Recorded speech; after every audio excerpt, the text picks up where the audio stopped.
Olivia Miles is special, man. She is special. Like, this has been the best start a guard has had to their rookie season. Fuck it, since Crystal Dangerfield in the bubble. Like, this has been one of those things where I don't want to hear, oh, Caitlin Clark had better stats to her first 8 games or whatever. Yeah, but her team wasn't 7-2 through 9 games. They were what I think they were 2-8 to start the season. Um, I don't think Olivia Miles is gonna have a better rookie season than Caitlin Clark because from about probably the end of June till the end of the season, if MVP was from the end of June to the end of the season, Caitlin Clark might have won the MVP, or at worst been second to Aja Wilson. And I don't think we're going to see Olivia Miles get top 4 in MVP or anything. She's special though. She is special. The ability of the Minnesota Lynx to hide her on defense is impressive from Cheryl Reeve. That is incredibly impressive. Their system is incredibly impressive. Like, their system is making Natasha Howard look like the best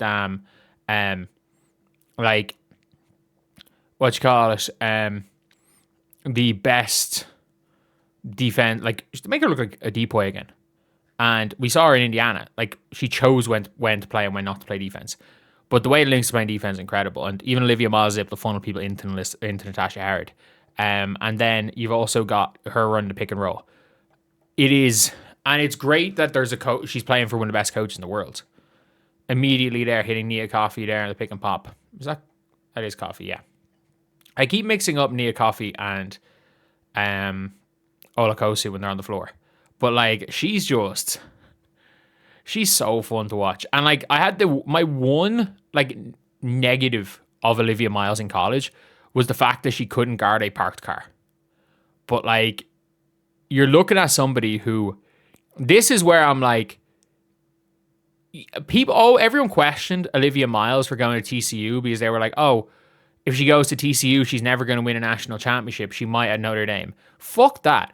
Like you're probably not going to win Notre Dame, but at TCU, you're playing an actual pro system. You're developing and being a pro. You can see what's happening now with guards in the WNBA. These players, it was a bit different because this is what Olivia Miles was doing at TCU last year. So many guards that go to big colleges are being reined in because most of the best colleges still treat it like it's a forwards league, like it's a post players league. Let's play with 2 post players at all times. Let's go in out. We don't want our forwards to shoot the ball. And then you've got just these free flowing you've got guards that suddenly, when they get a little bit more freedom in the W, look even better. It's not the case with Olivia Miles. It's exactly what Olivia Miles is doing in college. And she is able to manipulate the pick and roll. She's able to run an offense via basically anything that starts in pick and roll, able to run in transition. She's doing exactly what she did in college in the WNBA. There's nearly no drop-off. The one thing that has been a drop-off is that she's shooting 11% from 3. And, like, that is a factor. That absolutely is a factor. And I do feel like the numbers are probably going to be, they're going to start with a 2. Her 3-point numbers on the year. They're definitely going to start with a 2. But, like, her ability to, like, I don't know who's the best pick and roll navigator in the league between her and Caitlin Clark. It's a really close one because Olivia Miles is the better passer out of the pick and roll, but Caitlin Clark draws more defensive pressure because she's more of a threat to shoot. So she does draw a lot more blitzes and a lot more hedges. So it's a really close one. But, like, the fact that we're even having this discussion of, is Olivia Miles a better pick and roll navigator than Caitlin effing Clark? Like, probably the best pick and roll navigator potentially the league has ever seen. It is one of those things now where it's like, okay. We're now at a stage where this league, the guards in this league, it's scary how much better guards have gotten. It's scary. Like, since 2024, the amount of guards that have really taken over. Like, if you look, I always have my MVP list. So if you look at who the top players were in 2024, we go through all 12 teams. And who were taking, let me just say who was who were the main players on the teams. And we're just going to go from bottom to top, off the top of my head. The LA Sparks, De'Arica Hamby. The second last that year was the Wings. Enrique, but also there was Satu and Natasha Howard.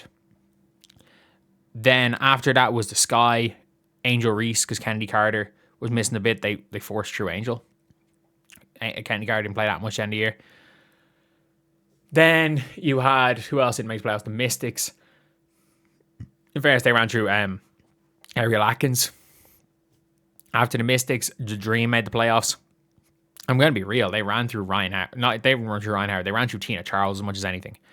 With Tanisha Wright. 7 seed that year with a Mercury, still playing through Brittany Griner and Kalia Copper. You have 6 seed was Indiana through Caitlin, obviously. 5th seed was Seattle that played through like Ezzy or played through NECA and stuff.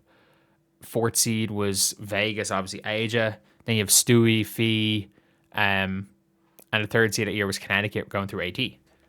If you're looking at the teams and who they're playing through, Minnesota is Olivia Miles.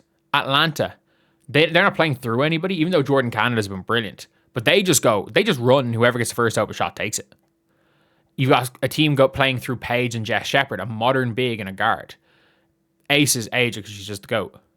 The Valks, it's a different player on a different game, but a lot of times it's Veronica Burton. Then, honestly, the New York Liberty, at time when they've looked good, at times they've played through Astia as much as anyone. You've got the Toronto Tempo playing through their double guards as their starters. Portland playing through Carlton and Late. Washington, in fairness, the Washington guards kind of stink. They're playing old school double bigs. Indiana, don't know what the fuck they're doing. LA through Kelsey. Chicago, right now, it's a lot through Skylar Diggins. And they're running through Rakia, who's this kind of, Rakia's a bit old school. Seattle are playing through, for good or for bad, Flaw J and Atisha Heidemann. Phoenix, who are 2-8, are playing through a big. And Connecticut, who are 2-9, are now starting to try to play through guards. The way the guards have improved. Like, teams were starting. Like, there was a team in the WNBA that's starting 1, 2, and 3 was Carly Samuelson, Julie Van Loo, and Ariel Atkins. And that was a team who nearly made the playoffs 2 years ago. We're going to talk about some of the guards that were starting on teams. The LA Sparks were starting Ari McDonald when she was healthy. Who the fuck were the Sparks starting? Lexi Brown was starting. And Steph Talbot was starting. Like, that was their starting 1, 2, 3 for the Sparks. Fucking JC Sheldon was starting for Dallas as a rookie.